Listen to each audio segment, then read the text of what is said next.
जे मुस्लिम समाजाला जे धर्मावर आधारित टार्गेट केलं जाते त्या संदर्भात आमचा प्रश्न आहे राज्य सरकारला। जर असं जर मुस्लिमांना जर तुम्ही जर अधोरेखित जर नाही धरलं तर आम्ही नक्कीच रस्त्यावरची लढाई लढायला आम्ही सक्षम आहोत।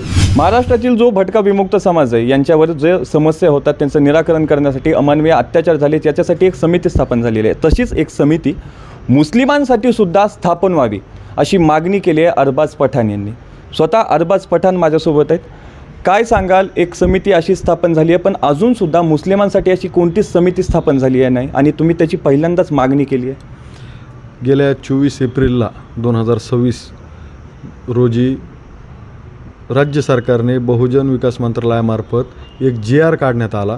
तो GR असा होता की OBC समाजातील भटका विमुक्त जातींवर जे होणारे अन्याय आहेत, अत्याचार आहेत ते रोखण्यासाठी त्यांनी तो GR काढला। ते GR मध्ये त्यांनी राज्यस्तरीय, जिल्हास्तरीय आणि उपविभागीय स्तरीय अशा काही समित्या गठीत करण्यात आलेल्या आहेत आणि ज्या पद्धतीने OBC समाजावर ज्या भटका विमुक्त जाती आहेत त्यांच्यावर अन्याय अत्याचार झाला तर त्याच्यावर त्वरित ॲक्शन घेण्यात यावी असं त्या GR मध्ये म्हणण्यात आलं आहे। आता जर पाहिलं, आम्ही स्वागत करतो राज्य सरकारचं की त्यांनी OBCसाठी एक मोठं पाऊल उचललं, आमचं त्याबद्दल आक्षेप नाही।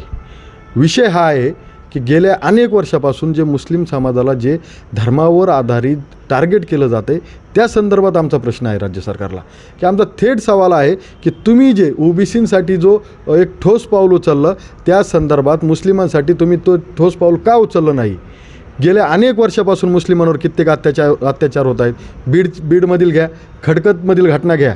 खडकतमध्ये 2 मुस्लिम युवक गाडीत चालले होते, त्यांच्या गाडीच्या मागं फक्त अरबीमध्ये लिहिलेलं होतं, कलमा लिहिलेला होता। त्या कलम्यामुळं त्यांचा पाठलाग केला आणि त्यांना गोवंश हत्याच्या नावावर त्यांच्या अमानुषपणे त्यांना शेतात नेऊन मारलो।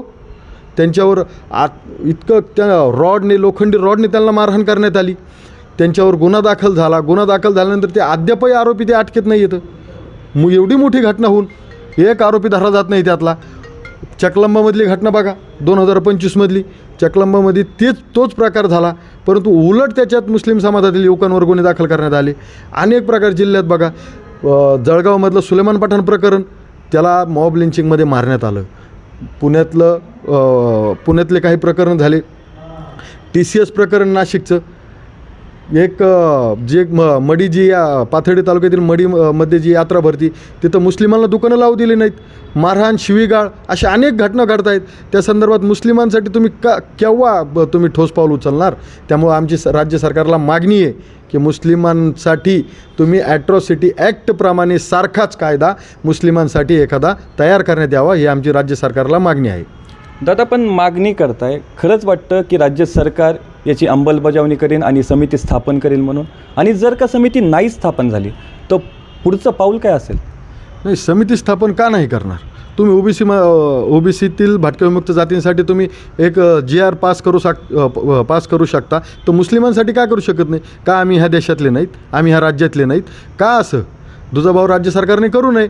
जर असं जर मुस्लिमांना जर तुम्ही जर अधोरेखित जर नाही धरलं तर आम्ही नक्कीच रस्त्यावरची लढाई लढायला आम्ही सक्षम आहोत। जसं आम्ही 17 एप्रिलला जो मोर्चा काढला होता त्याच्या दुपटीने आम्ही महाराष्ट्रात फिरूत आणि संरक्षणसाठी आम्ही मुस्लिमांना रस्त्यावर आणायचं काम करूत आणि राज्य सरकारला त्या संदर्भात ठोस कायदा बनावाच लागणार, यासाठी आम्ही प्रयत्न करू। आज सागर बेगसुद्धा बीड शहरात आलेले आहेत। सागर बेग तो जो मुस्लिमांना ओपनली सभेत उभा राहून गोळ्या घालीन, अमुक करीन, तमुक करीन, जाहीरपणे भाषणात बोलतो तो माणूस, मुस्लिमांना डायरेक्ट शिवीगाळ होतो त्याच्या सभेत। हे असले व्यक्तींना बीडची जनता कदापि थारा देणार नाही। काही समाजकंडकांनी आणला असेल त्याला बीडमध्ये, परंतु आमचा बीड जिल्ह्यातली जी जनता आहे ती एक सेक्युलर विचारधारेची, शिवशाहू फुले आंबेडकर विचारधारेची जी लोक आहेत आमच्या बीड जिल्ह्यातले, त्यामुळं बीडचे लोक कदापि त्याला भीक घालणार नाहीत। आणि तो त्याच्यावर किती गुन्हे आहेत आणि काय आहेत याचा सारा कच्चा चिट्टा माझ्याकडे आहे। त्याच्यावर दरोड्याचे किती गुन्हे आहेत, त्याने कुठं दरोडा घातलेला आहे। ह्यो सागर बेग नावाचा माणूस आज धर्माचा पांघरून घेऊन फिरतोय लोकांना। हिंदुत्व ह्यो जागा करणार? दररोज मटण खाऊन झोपणारा माणूस ह्यो हिंदुत्व आणणार? हे काय पद्धत असते? यांच्यासारखे लोक हे समाजाला एक कीड लागल्यासारखे लोक आहेत। हे यांच्यावर राज्य सरकारने सुद्धा ठोल पाऊल उचलण्याची गरज आहे। हा कोण जे असतील सागर बेग त्यांच्यावर सुद्धा अशी राज्य सरकारने ठोस पावले उचलावेत. मुस्लिम समाजासाठी सुद्धा जो मुस्लिम समाजावर फक्त महाराष्ट्रातच नाही भारतात ज्या मुस्लिम समाजावर अन्याय होतो आहे त्यांच्यासाठी सुद्धा एक समिती स्थापन करावी. आणि जर काही समिती नाही स्थापन केली तर संपूर्ण मुस्लिम समाज हा रस्त्यावर उतरल्याशिवाय राहणार नाही अशी आक्रमक भूमिका घेतली आहे अरबाज पठाण यांनी. आता नेमकं राज्य सरकार याच्यावर काय ठोस पावलं उचलणार हे पाहणं आता महत्त्वाचं ठरणार आहे.